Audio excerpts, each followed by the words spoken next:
Good afternoon, everyone. So I apologize. I'm going to sit mostly through this lecture. I managed to do something to my knee yesterday, and I'm having trouble moving around very much. But today, what we're going to talk about is input-output, what it looks like from the programmer's perspective. And this is you've already learned sort of a lot of the standard Unix libraries for like printf and scanf and those routines, and we'll talk about them a little. But what we'll first talk about is actually lower level I/O, stuff that is directly interfacing to the operating system. And this is what you're going to need to learn about. Partly some of this material you're going to need for the next lab that comes out at midnight tonight, the Shell lab. And you'll need to also, you'll be revisiting this at several other labs along the course, including the final lab, the web proxy lab. So this is sort of where we're really digging down deeply into this type of programming you do if you're writing system software, things that are very just barely above the operating system level. And I know for myself, learning this material, I actually learned this material from 213. My co-author, Dave O'Halloran, is the one who knew this stuff already. He wrote that part of the book. I learned it by reading the book just like you are. But I found it actually very useful to know in a variety of different other situations I've been in the meantime. This is quite a few years ago. And so I think it's worth understanding. And I'll also mention this kind of material usually is taught, you don't really see it covered in most books, except for ones that are really oriented toward system programmers and are fairly arcane. Or you try and learn it by reading man pages, and that's a fairly cryptic way to try and understand sort of a set of abstractions provided by an API. So I hope you'll find this useful. So what we'll talk about then is what I mentioned, this low-level I/O that is supported by Unix and other related operating systems, and then a package called RIO, which stands for Robust I/O. And you will actually not be using this package until the last lab for the course, the proxy lab, at which time you'll use it a lot. But it's worth looking at, and partly it's in the book, it's well documented in the book. And if you really want to understand how software works or a system works, the best thing you can do is there's good quality source code to look at and study, you can learn a lot from doing that. And I really recommend for that chapter in the book that you go ahead and study all of the code that makes up RIO. It's not a huge amount. And just get an appreciation for the subtleties involved in how you deal with errors, how you deal with exceptional conditions, and things like that. And then we'll talk some about how files are represented, the sort of various data structures behind files, how they support standard I/O and I/O redirection in Unix. And we'll also talk about the so-called buffered I/O, the I/O that you're more familiar with in C when you use printf and scanf. So Unix actually has a much simpler and more unified view of I/O than any other operating system, and it's one of the nice design features of it, is that a lot of abstractions are built into the notion of a file, and a file is really just a sequence of bytes. And in Unix does not distinguish between different classes of files, unlike, say, Windows or earlier versions of the Macintosh operating system. It just thinks of them as bytes. And at the operating system level has essentially no understanding of a more detailed structure inside of a file. And one of the things it does is a file is originally thought of as something that's stored on, say, a disk drive or some other external storage device, and that you open, you read it, or write it, you close it, those sort of standard operations. But Unix also uses the notion of a file to represent many other different things, including, for example, the devices that are the I/O devices that are connected to a particular machine. The TTY stands for teletype, which is antique terminology for how people used to actually interface typewriters to computers. The other thing that are viewed as like files are the network connections, what are known as sockets. And when you do communication over the internet, you do it by, you send a message by writing to a socket, and you accept incoming communication by reading from a socket. And so the same low-level API is the same whether you're reading or writing files on your disk drive or sending packets over the internet.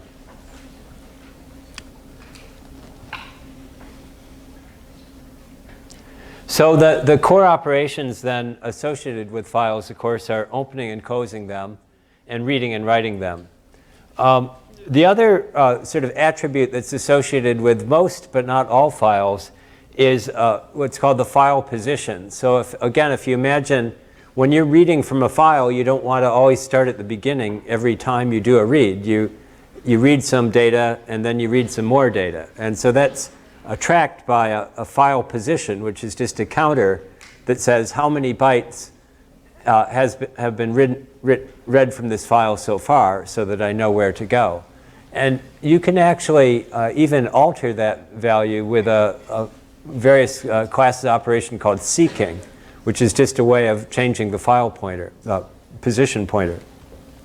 Now that doesn't work too well if your input is a terminal, where you can't move, you can't sort of back up and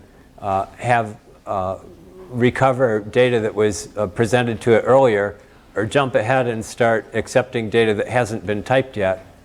So there's some kinds of files have a file position and seeking, and others don't. Similarly to a network socket, you can't jump a socket forward in time. You can only read or write the particular packets as they come in.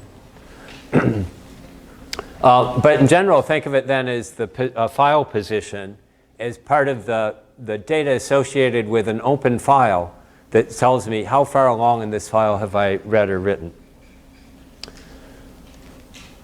And then, again, the files are, because there's all these different things, they're sort of unified in this file abstraction, but obviously there's differences and different attributes to them. And so there's sort of many different categories and subcategories, but the ones we'll think about are regular files. Just think of things that are on a disk drive. Directories, which is a directory is considered a type of file, meaning the data that's in there is just as a file, but of course it's a special kind of file, and that it actually does have an interpretation. The entries in that file describe the locations and attributes of other files. And then, as I mentioned, the term socket is a connection to a network, and it's both for sending and for receiving messages over the network. There's other files that we won't really talk about. For example, when you pipe, from one application to another, that's both the output of the first program and the input of the second are special types of files called pipes. And they're handled by writing is putting something into the pipe, and reading is to take something out of that pipe. Something called a symbolic link, which is just a way that you can have multiple names for a file and pointers to a file that aren't really without having to make separate copies of a file. And then other special types of devices. So we won't really, we'll only consider for the first three types of files, and in fact for today mostly the first two.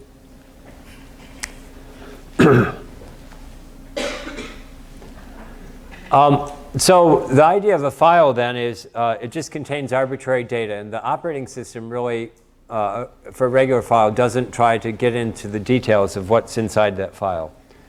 And there's some class of applications that will distinguish between a text file and a binary file. Not really at the operating system level, but more at higher levels. And the main difference with that is that a text file should only have the standard characters of ASCII, or another class would be various encodings that allow you to do encodings of non-English alphabets. And binary files would be things like an image or a actual object code, or a video or audio file, or something that within that code there's a sequence of bytes that are encoding numbers in some form directly. And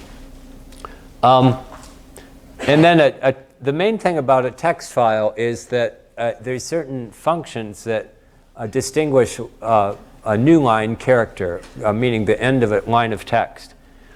And you already learned about that character. It's got the code A, 0A as a byte code, and that became one of the forbidden codes of your attacks, because it would be interpreted as a new line by the function getS.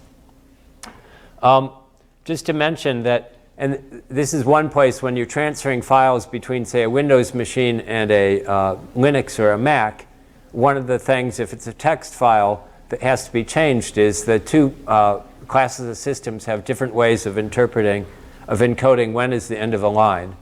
And in a Linux or Mac file, it's just this character code A, which stands for line feed, whereas the Windows files finish with a two-character end of line, carriage return and line feed. And I show you this picture of an object that you've probably only seen in museums, but it's a typewriter. And just to tell you what the heck is a carriage return and what's the line feed, I thought you might like to, in case you've never actually used an old-fashioned typewriter. Basically, at the end of on the left-hand side of a typewriter is this bar, and when you start typing along, the page, this roller with your page on it chinks along, and it comes to the end, and then you want to get back to the beginning of the next line. So you want to both do the carriage return, which is this thing, shove it to the right, and you want to do a line feed. You want the roller on it to go down to the next line. So there's a knob here that you can twist by hand, but in general what you do is you type along and then you go slam like that, and this lever both pushes the thing back and it rotates the roller by one line's worth. And so carriage return line feed is where that actually comes from, in case you wondered. And then a directory, as I mentioned, it's stored as a file, but it's a file that the operating system, at least the file system part of the operating system, actually interprets in very specific ways. And as you know, within every directory, there's two special files, dot and dot dot, referring to the local file and its parent in the tree structure. And so in most systems that I know of, there's a sort of hierarchical organization to the files. We're not going to talk much about file systems, but there's a hierarchical organization, and that's maintained as a series of files, each being the directory, and the directory then is a pointer to its subdirectory, which again are files. And so what's referred to in Unix terminology and most other operating systems, what's known as a path name, is a way to navigate through this hierarchy of files and identify one particular one. And so that all comes to say that the low-level Unix operations that you use to implement this are to open a file, to read it and write it, and to close it. And those are the names of the functions. So the open function, then you give a path name. And remember, path names can be absolute, meaning that they start with a slash and they go all the way down the hierarchy.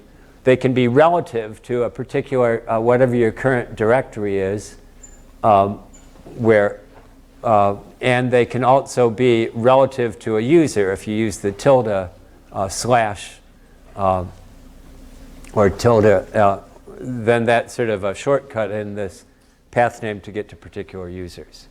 So a path name can be any of those forms when you open it. It just has to be some way that, just like you specify in other places, that you tell where this particular file is you're trying to open. And so it's given a path name, and then it's given a integer code that says, what do you want to do when you open this file? In what form do you want to open it? And that's specified by a series of constants that are already predefined when you include the appropriate files. And you can, and those actually get bitwise. Each of those is a 1-bit flag in some power of 2 position, or it's a position 1 bit in a field somewhere. And so you can logically OR those together if you want multiple combinations. So for example, I can say read only. I can say read and write. I can say append, meaning don't, if I'm opening it to write, don't start writing at the beginning, start writing it wherever the end of the file is now. So all those can be done, and this is described in the book, by using the right set of names of constants and ORing them together. And that will return something that's called a file descriptor. And that's a very important idea that, and one of the reasons why we're talking about this today, this is going to be very important in your lab, is the notion of a file descriptor, which is just a small integer that lists which particular one of the open files that's being used by this particular program are you referring to. And so it's a small number because these are assigned sequentially when you begin your program and you run. And you're in fact limited on most machines to some bounded number of open files you're allowed to have at any time. In fact, if you go to, let's see, if you're on a machine and you type in limit,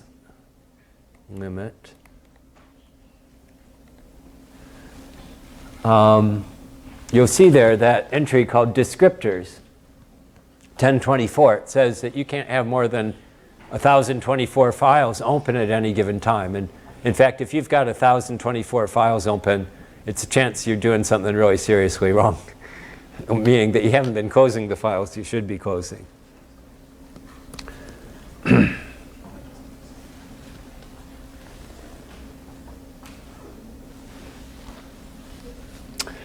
And all of the system calls, including these, always have a return code. And the return codes vary. Sometimes a negative number is an error. Sometimes a 0 is an error. They're all different and all confusing and all inscrutable. So you have to look at the documentation for every single one of those functions. And one of the rules we're going to hammer away at in this course is every time you make a system call, you should check the return code to see if there's an error, and then do some appropriate way of handling that error. That's just a practice. It's a pain in the butt. It makes your code look like a rat's nest of conditionals. You really would rather not, because often there's an error, and deciding what you're going to do when there's an error is harder than just ignoring it altogether. And so there's a lot of code out there where people just cross their fingers and hope there's never errors in their system calls.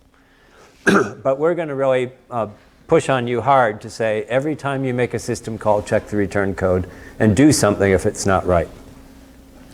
And so the open will return a number. It's an int that it returns, but if it's a negative number, that means it couldn't open the file. For example, the file doesn't exist, or you're trying to open it in a mode that you're not authorized to open it in. So there's 3 particular file descriptors associated with every single process that runs. One is standard input, the other is standard output, and the third is standard error. And they always have file descriptor numbers 0, 1, and 2. And so that you shouldn't really refer to them by their file descriptor numbers, even though you actually can reliably depend on those values. Similarly, if you want to close a file, so open, you see, you give a path name and a one integer field that gives these flags that say something about the modes in which you want to open it. To close a file, you just say close, and you give the file descriptor number, not the name of the file. And it returns a return code too. So you might say, now why in the world could you ever get an error closing a file if it's open?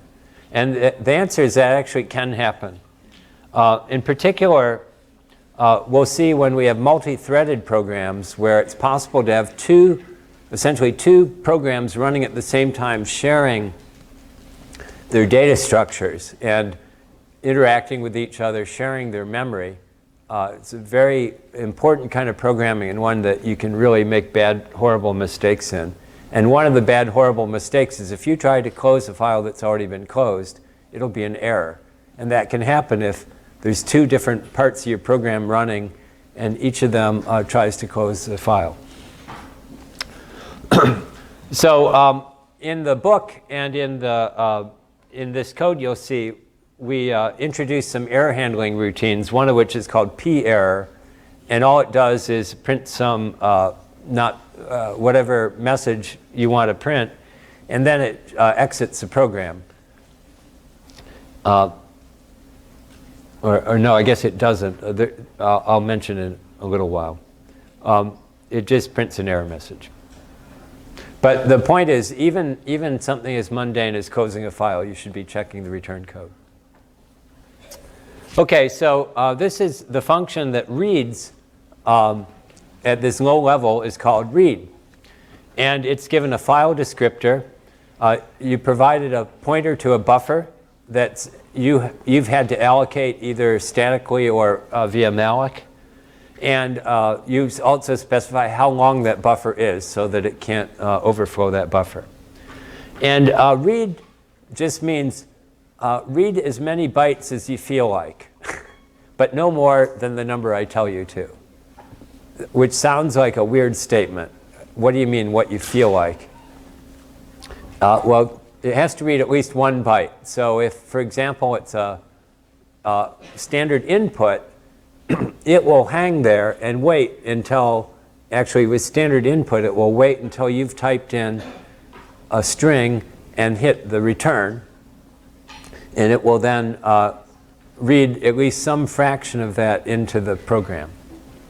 If it's a network connection, again, the read will just wait. It will hang until something arrives on that particular network connection, and then read in some number of bytes that have been sent to it. And I'm being vague by saying some number, because the truth is there's no guarantee it will read any fixed number of bytes. It'll read at least 1, and it won't read any more than that buffer is, but the number between that might be variable.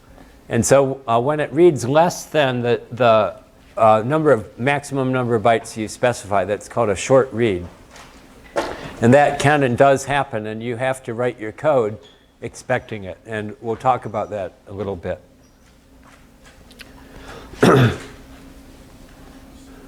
And so again, read returns an assigned number, actually of data type s size t, like SSIZE underscore t, which is typically a long int, so it potentially negative number. And that number is, if it's 0, it means that it's detected an end of file, that you've run to the end of the stored file, that the network connection has been closed or something has happened.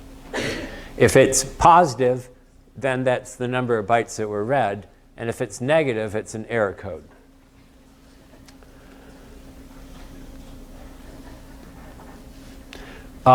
So as I mentioned, if it reads fewer than the number of bytes you specify, that's referred to as a short count. And I'll talk about why that would occur. Writing is sort of the same idea, that you provide a file descriptor, you provide a buffer where the data that you want to write out is stored, and you give how many bytes long do you want your write to be. And it will write some number of bytes to the output, at least one, and no more than n bytes, but it might not be all of them, which is kind of weird because he said, I want to write this. I want to send it to a file. I want to send it over the internet. But it can potentially not send them all. And we'll talk about that a little bit. So again, that's called a short write. And similarly, it will return the number of bytes that were written. And so if it's less than 0, that's an error code. So just to give you a really simple example of this in action, this code does what you call echoing, meaning that you type in something and it will print it out. And it does it in the most mundane way possible by specifying a single byte reads and single byte writes. So you remember I told you read will read at least 1 byte, but no more than the number you've told it. So when you give it 1, it means it will read exactly 1 byte. And similarly with write, if you say write 1 byte, that's guaranteed to happen. And so this is really, really bad code in the sense that call to read or to write, the system level call, is a relatively expensive call. It means kicking your whole operation up to the operating system, doing what's called a context switch, meaning it will go into the kernel of the system, invoke operating system functions, do whatever the read or write tells it to do, come back out, switch back to your job. And that will typically take maybe 20,000 to 40,000 clock cycles, which, you know, a clock cycle nowadays is less than a nanosecond. So you say, yeah, it's, you're talking maybe 10 microseconds. What's the big deal there? But that'll add up. If you start sending long files out over millions of bytes, if you start sending them 1 byte at a time, you'll spend most of that time sitting in the operating system going crazy. So this is not a good idea, but it does work. And that's actually an easy mistake you can make as a programmer, is to use this low-level writing and reading. And the program will function fine. It's just it will be really, really slow. But just to give you a demo of this idea of calls to the operating system, there's a pretty cool so this program, and this is on the web, linked off the web page, the code for this lecture. So this one called CP standard in, meaning copy standard input, is just the code I showed you. And so if you type something, it will just echo it back. So it's reading in. So it looks to you and to me like it's reading a line of text and then echoing it back. But what it's actually doing is, again, the interface to the terminal is one that it doesn't actually wake up this code until it gets a complete line. But it's actually just printing these characters back one character at a time. And I can demo that by, there's a pretty interesting facility called tracing, strace. And what strace will do, if you give it the name of a program, is it will detect every system call that you make, every basically call to the operating system functions that you make when you run a program. And it will generally spew out this huge amount of inscrutable stuff that you don't really want to see. I'll just show you this. It's telling you, logging every single call, and it's usually way too much stuff. So the more useful way to do this is to give it an argument that says, I only want to watch some limited class of functions when this is running. And so what I just want our calls to the write, the low-level output write. And you'll see that what happens then is this string I typed in turned into a series of 1 byte writes calls to the low-level write function. So, and of course, similarly, I could show you the reads and writes. Let's try that.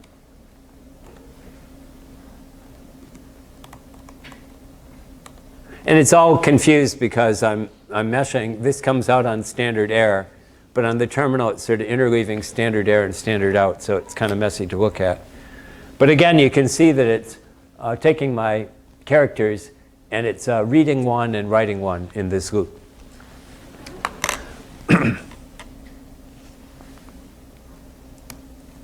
So let's see, Control D to get out of it, back to the code.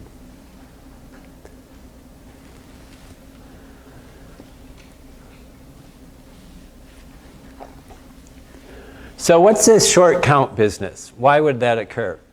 Well, there's a couple ones. As I mentioned, if you counter an end of file, you're not going to read in however many bytes you're given for the buffer. If you are reading text lines from a terminal, the terminal handler will just send a line's worth at a time with the new line character terminating it. If you're reading or writing a network packet, the way network packets work is that, or messages, if you have a big long message, it's broken into smaller chunks, typically about 1,000 bytes or so. Question? So if you try and read from like an empty file, does that count as a short count or would that count as an error? Because you're already at end of file. If you try to read from an end of file, it will return 0. So it would just count as a short count then? Is that a short count? It's a really short count, yes, Well, but it's not a negative. Like short, like read. Yes, so as it says here, if you encounter an end of file, it'll actually, there's two things actually, it's a really good question. If you're like near the end of a file, you have 100 bytes left and you say read 200. Your first call to read will come back and get 100 characters, it would say 100 and it will get that number. And then you call again a second time and it will return 0. And so that's how you actually detect the true end of file as opposed to some other reason you might have gotten a short count, is if that you actually get a read of 0. The only case you'll get that for is an end of file. So that's a good question. Thanks. So again, if over the internet, typically packets are around 1,000 bytes. It actually depends on where it's gone through, what layers in the protocols it's gone through. But 1,500 bytes is actually the standard, what they call minimum transmission unit. So if you have a big long file, it'll come back in blocks like that. And if you're trying to read into a larger buffer, it will typically come back in chunks. Question? Is there a limit to the standard in buffer size? No. In other words, and again, if you're writing code, you shouldn't expect any number particularly. It will be dependent on the implementation.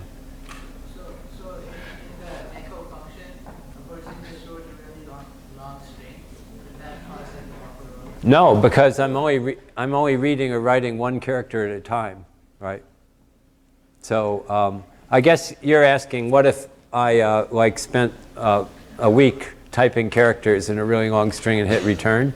I don't know. If you try it, let me know the answer. But it won't cause an error. But that part, believe me, they've really gone through that code a lot of times and gotten rid of all those lurking buffer overflow vulnerabilities in the code. But will it let you do it? I don't actually know. But you should write your code, again, expecting short counts is a possibility. And by the way, that's one of the headaches of using this low-level I/O is dealing with short counts. Is often sort of a nuisance at an application level. So you usually package this kind of low-level file I/O into other libraries that you're calling. We're only demonstrating this as the sort of lowest level in the stack.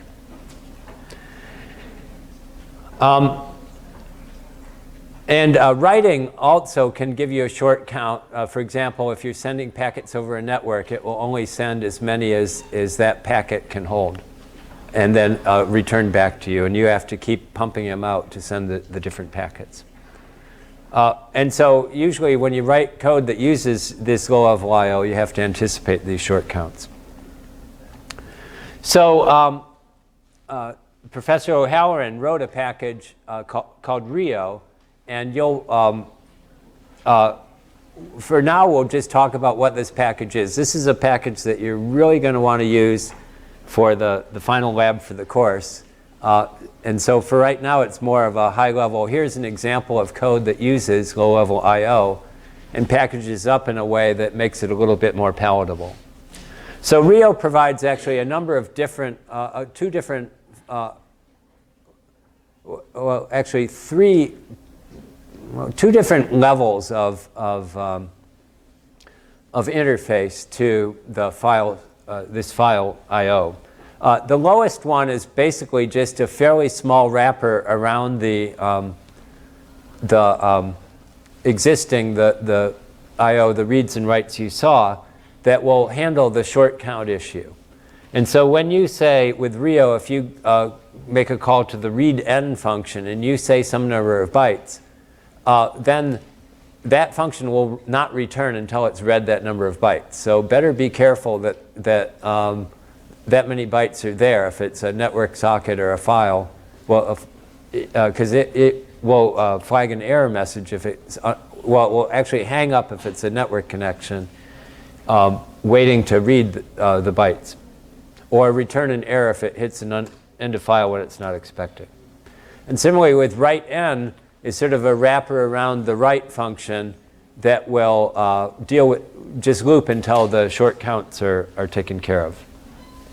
And then there's another class of I/O that's called buffered I/O.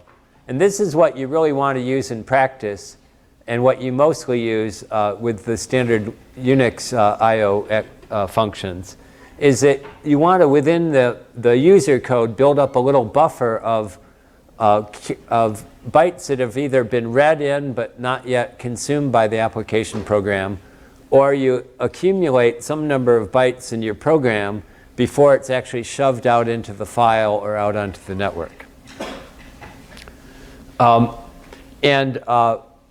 There's two versions of that. One is a text-oriented, line-oriented I/O, and the other is just a byte-oriented I/O. So let's go through what the functions are and actually look at the code for them. So as I mentioned, the ones called readN and writeN are just very thin. They have the same general semantics as the read and write, but they deal with the short count issue. So let's actually take a look at readN. So again, readN is given a file descriptor, a destination buffer, and a indication of how many characters, how many bytes it's supposed to read. And it's supposed to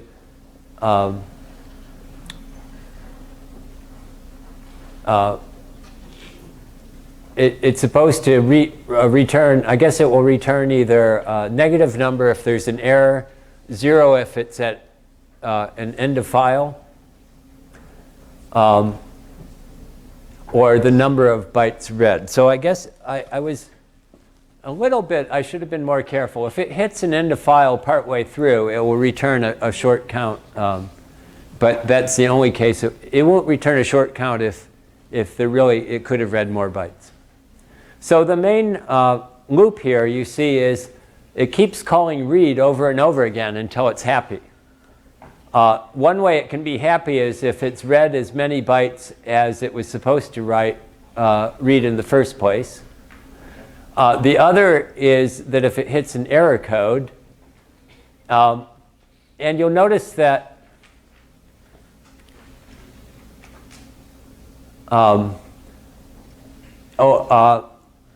and that there's some subtlety of tracking which type of error that is. But in general, the common case is it will return the negative number indicating an error. If it if the number read is 0, then that indicated an end of file. And so what it will return is as many bytes as it's read, so it returned the short count. And here it's just saying, OK, I've read this number of bytes and increment and decrement the right values. So the point is it will keep looping, keep doing reads until it either gets the number of bytes it should, it hits an error, or it encounters an end of file. And you'll see it has, it's checking for all these different error conditions for every call it makes.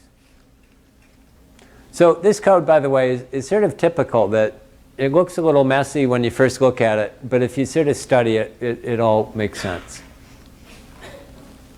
So now let's talk about buffered I/O and what buffered I/O is. And this is a very important concept, so that's part of the reason we want to show you the code for it.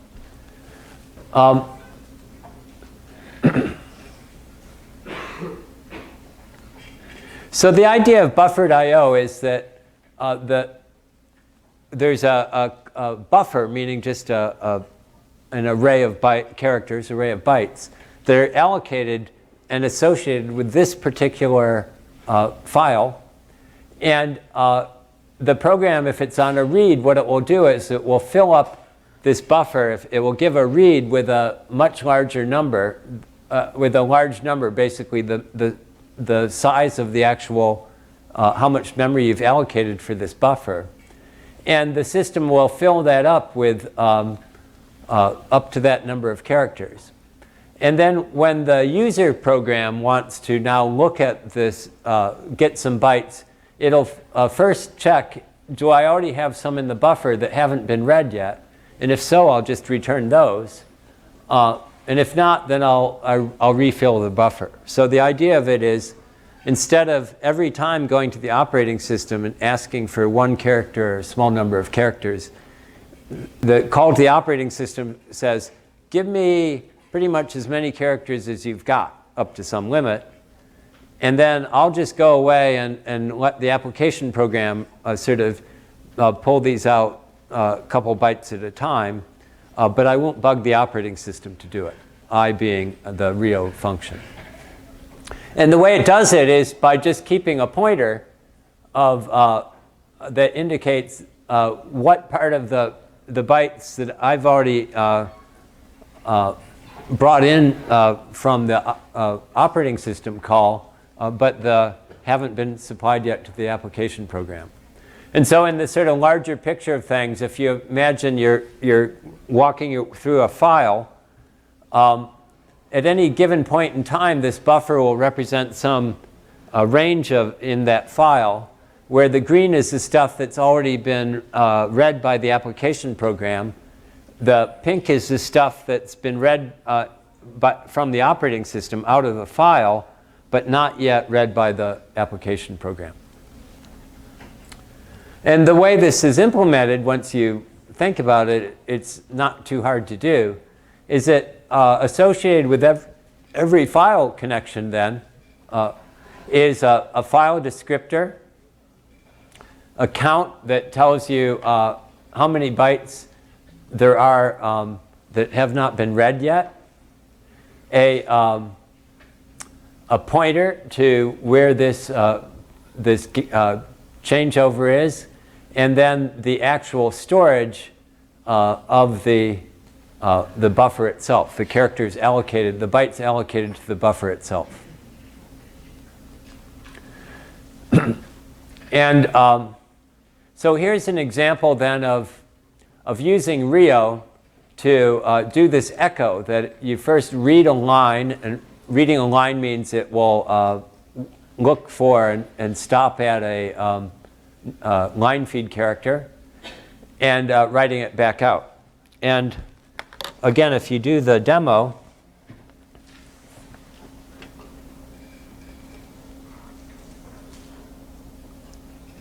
of this code,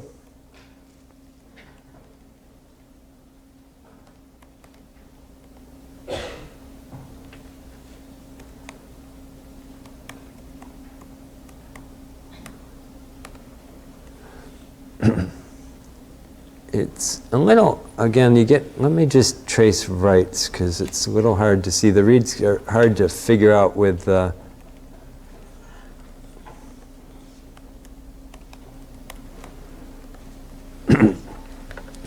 so you'll see that it's read the whole line, and now it's done at the operating system level. It's written just one chunk's worth, one call to the operating system's write function, instead of byte by byte.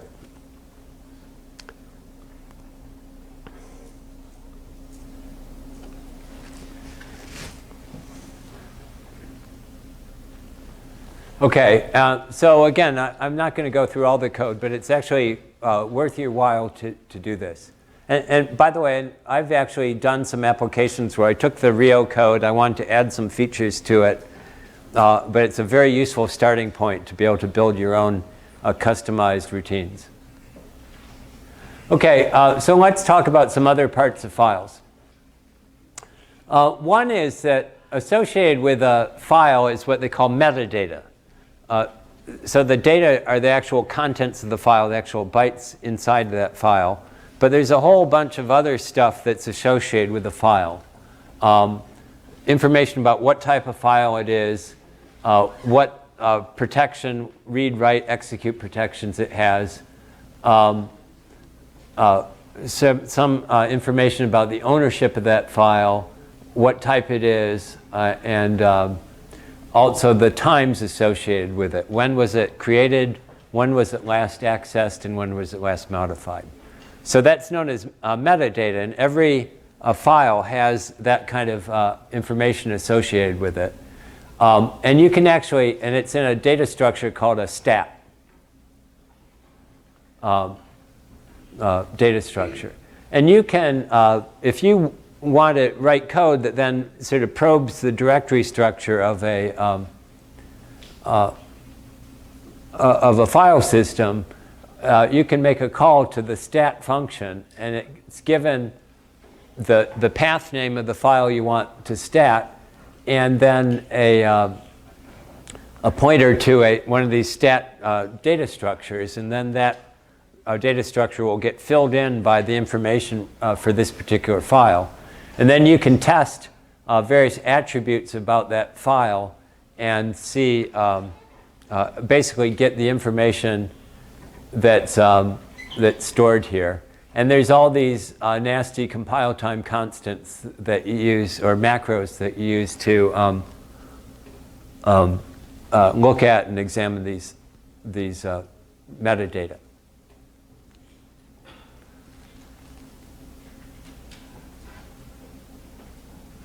So here's an example. I won't do it, but it's a function called stat check. It's in the same directory.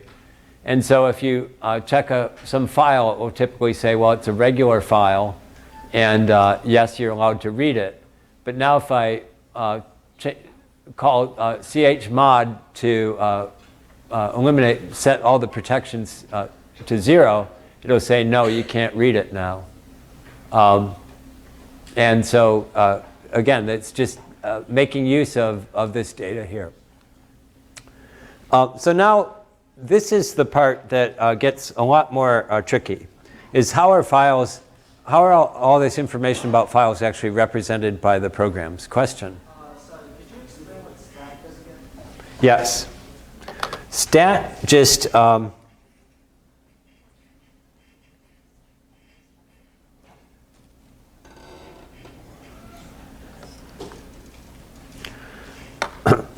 I'll tell you one way you can find out what stat does.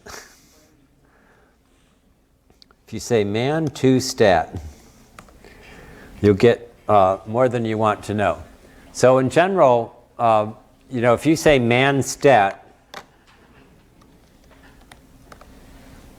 it'll give a Unix command that you can use to stat a file. So I can say stat dot. And it will print out some information about a file. In this case, my local directory. Let's see. I can stat any file here, and it will print out some cryptic information about it. But if you say man2stat, the Unix man pages are divided into different categories. And things that are system calls, Unix system library calls, are typically in section 2 of the man pages. And so that will return information about it.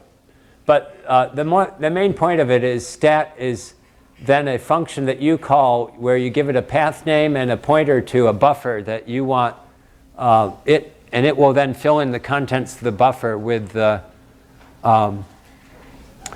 information about that particular file. And the form that it fills it in is one of these data structures called a struct stat. And that's pretty typical of a lot of these functions, is that they have some predefined struct, and if you want to get get information, you allocate one of those structs, you pass a pointer to it, and then the library function will fill in the details. Does that make sense? Yeah. Okay.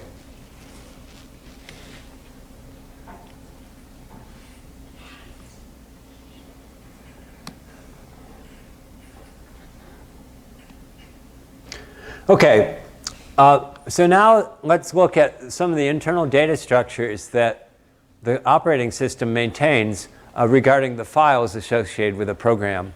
And this is a source of really nasty exam problems, I'll just warn you. So you're going to want to read this part of the book carefully, study the practice problems, look at the old exams, because I can guarantee you you're going to get some of these on the final. That's a promise.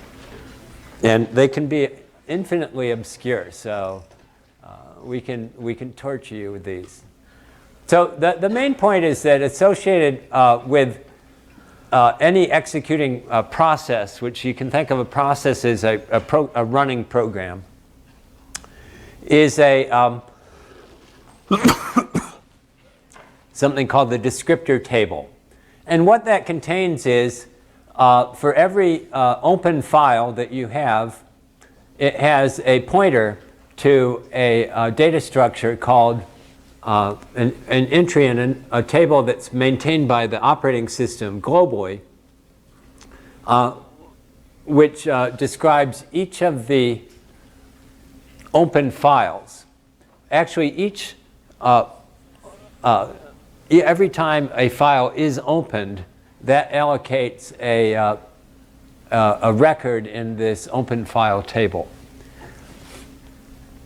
And so, as I mentioned, file descriptors 0, 1, and 2 have specific meanings. And the other files are other ones that you've opened during the course of your program execution and have not yet closed.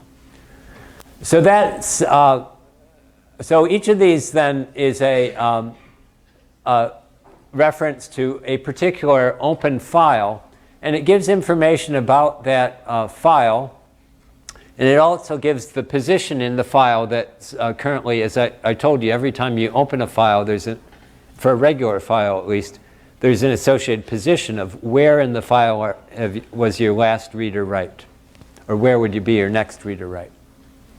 And so that's the file pos. And there's also a reference count, which is used by the operating system to keep track of, because we'll see it's possible to have multiple processes sharing an entry in this open file table. And it uses this reference count, which is a standard way of keeping track of memory allocation, to know when it no longer needs that entry. When there's been enough, when the file is no longer accessible and therefore this entry is not needed. So for every one of your open files, it will have an entry in this table. And this table, as I said, is shared across the whole operating system. And then associated with every file is called a vnode, which stands for virtual node. And this is where that contains a sort of information about this file, in particular, where is it stored, this information that you can get from stat and things like that. How big it is and things like that. So that's for every file in the system actually has a vnode entry, whether it's open or closed. Now this can get complicated. So for example, if within a single program you call open twice on the same function, you'll actually get two different file descriptors. And you'll be able to access that same file and have two different positions in it. And it makes sense. If you imagine you're reading from a file, and you might want to read from two different positions in that file within the same program. And you can do that. That's perfectly legal. You just call open twice, and that will keep track of two different positions. So the point is, these file descriptors might be referring to the same file, but they're actually at different positions within the file. And that can happen also if you've opened a file for both reading and for writing, and you're writing ahead and then reading characters, bytes that have already been written. That makes sense. It's not such a good idea to have two different write file opens that are writing simultaneously. You can mess up the file pretty badly that way. But there's nothing in the operating system that prevents you from doing that. So it won't. It's not a good idea, but it's a legal operation. So that's the point, is you have to distinguish at what level is sharing taking place. And you see that if you have two different table entries sharing one file, then what's different there is that you can be working at different file positions. Similarly, of course, the more common thing is you have two different open files and they're referred to different files. But now, and this is where life gets exciting, if you call fork, you remember about fork that it spawns a child, but the child inherits a lot of information from its parent. And one of the things it inherits is its descriptor table. It gets a replica of that descriptor table. And so now both the parent and the child have identical entries in their descriptor table. And so they're sharing files, but not at the file level, but at the open file table. And what that means is if the parent does a read, it'll bump along the file position. And if the child now does a read, it will see this from this new position. So you can see why the exam problems get really interesting.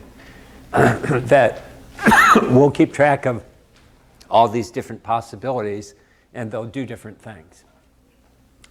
And then, of course, the parent or the child can start opening and closing their own files as well, and that will get very messy. And here's, you see the reason for having reference counts here, that if you have a lot of forking going on, then you can create multiple pointers to this table entry. And in order to really, really close the file, each of these has to call close before the file is truly, truly closed from an operating system perspective.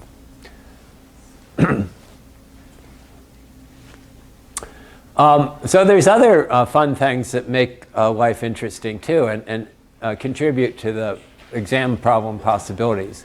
One is a call called dupe2. And the purpose of dupe2 is to excuse me, duplicate a entry in the descriptor table. And the most common use of that is IO redirection, the either greater or less than sign to either read instead of from standard input from a file, or instead of writing to standard output to write to a file. And the way the operating system actually implements that is shortly after starting the program, it will call dupe2 to make it so that the file descriptor 1 is not the standard output of the for this process, but it's actually the original standard output, but it's actually a descriptor for the file that it's supposed to write to. And same with if it's doing input redirection.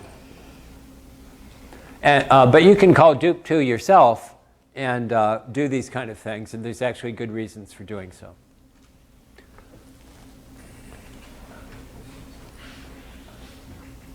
So in particular, imagine I open a file and standard output points to the sort of normal thing. And I open a new file, I call it B, and then I call dupe2, excuse me, and now what both file descriptor 1 and file descriptor 4 are sharing this entry in the file table, and you see the reference count of 2. And so in order to really close it then, what would typically happen at this point is this happens before it starts your program. You'd want to close file descriptor 4. And in fact, there's a lot of bugs you can make by not closing files. And it's easy to make mistakes when you have multiple entries in these tables. Yes? So by doing that on the previous slide, don't you like lose the reference to standard out? Or? No. See, if I close this one, it just decrements this reference count. But this remains a valid entry here. Right, but wasn't standard out originally pointing to like file A? Yes.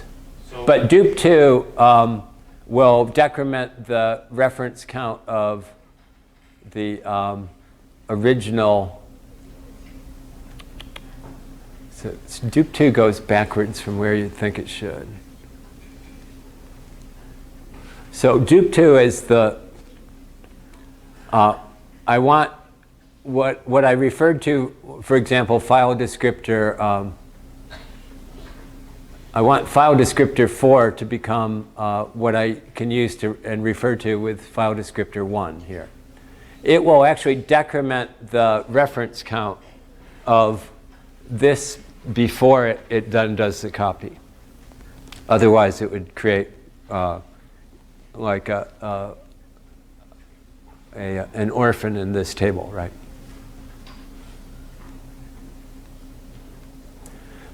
So anyways, dupe2 also is a powerful but dangerous mechanism.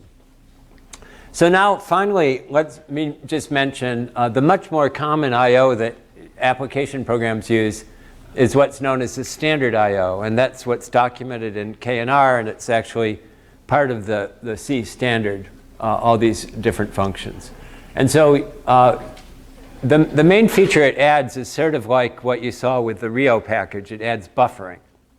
So it doesn't have to do this low-level stuff. And it avoids all some of the nastiness.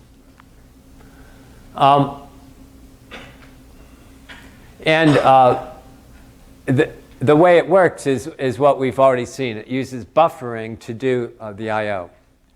So just as an example,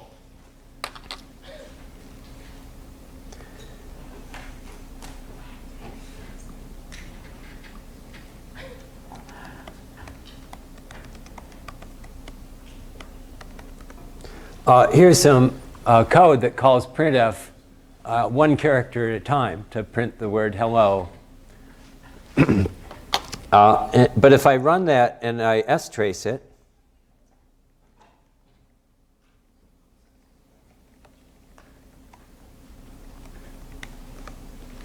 you'll see that there's only one system call to write. And it works the same way you saw with the Rio code. It builds up a buffer, and it's not until this call to fflush that forces the output to actually be a printed output. Usually that happens automatically, actually, if you printf a line feed, it will flush it. So I think that call to fflush is probably redundant here.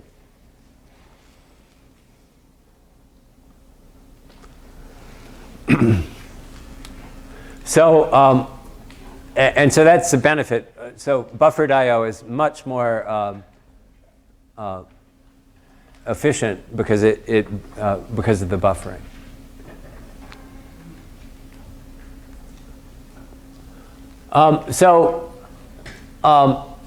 As a result, we've now seen three different types of I/O. There's the low-level I/O referred to as Unix I/O. You saw this package that was written specifically for the book and for the course called Rio. And then there's a much larger and, in fact, richer set of I/O functions provided by the Unix standard library. So you might ask a couple questions. One is, well, why the heck did you write this when you've already got that? If Unix provides buffered I/O, why did you do it yourself? And the reason is this stuff it works really well for the I/O you do to a terminal or to files, but it doesn't do very well with network connections. It wasn't really designed for that, and so it gets really messed up. And so the main reason you're going to find yourself using this is when you're starting to use network connections. The other thing is these do not coexist very well, buffered I/O with Rio I/O, because they each maintain their own buffers and they don't know about each other, and they get terribly confused. So you kind of have to pick one or the other with respect to any particular I/O connection, and don't try to mix and match them. So like I said, Unix I/O, then the low-level stuff, from an application perspective, it's like really painful to use, especially with short counts and error codes and all of that stuff. And so in general, you want to either write your own package or use some other package around it. And so as I said, standard I/O, it gives you printf and scanf and all these nice features. It's uniform. It exists on all systems. It's reasonably standardized.